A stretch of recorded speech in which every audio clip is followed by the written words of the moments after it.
సంవత్సరంలో సర్వాదాయము 96, సర్వం ఖర్చు వచ్చేసి 108, సర్వం రాజపూజ్యం వచ్చేసి 50, అవమానం వచ్చేసి 43గా ఉంది.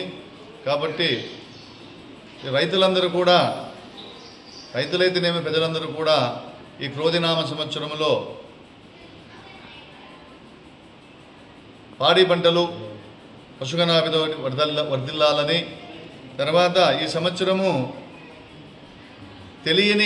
పైర్లకు తెలియని వైరస్ రావడం జరుగుతుంది. కాబట్టి రైతులందరూ కూడా గమనించుకొని పాడి పంటలు వేయవలసిందిగా కోరుచున్నాము. అలాగే మేషరాశి వారికి 8 ఆదాయం 14 ఖర్చు, 4 రాజపూజ్యం 8 అవమానము.